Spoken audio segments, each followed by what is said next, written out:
পেশেন্টের অবস্থা এই আর এইভাবে ছেড়ে দিয়েছে ডাক্তার, ওদের কোনো দায়িত্ব নেই। এই যে 500 বেড জেএনএম টাকা খেয়েছে। সরকার কেন এখানে এসে দেখছে না? আর এই হসপিটাল কেন তালা লাগাচ্ছে না? এই হসপিটালে বেকার সরকারি টাকা নিচ্ছে। এক একটা ডাক্তার সিস্টার একদম অসভ্য। এই পেশেন্টের যদি কিছু হয়েছে ডাক্তারদের ধরে জ্বালিয়ে দেওয়া উচিত।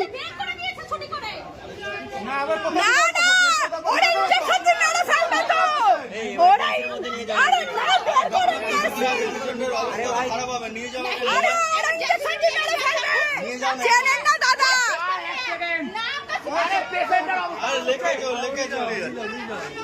ওকে ঢোকা, ওকে গাড়িতে। এই যে আমরা চেঞ্জ করে হসপিটাল চেঞ্জ করছি, দেখো 500 বেডে এইরকম হয়, এইরকম অবস্থায় পেশেন্ট ছেড়ে দিয়েছে। সবাই নিয়ে বাড়ি চলে যান, পেশেন্ট মেরে ফেলবে। ওরা পেশেন্ট মেরে ফেলার জায়গা করে রেখেছে। এটা সরকারি মাইনা নিচ্ছে আর নিশ্চিন্তে পেশেন্টের সাথে অবহেলা হচ্ছে। পেশেন্টের সাথে। পেশেন্ট মরলো বাঁচলো কারো কোনো ঠেকা নেই।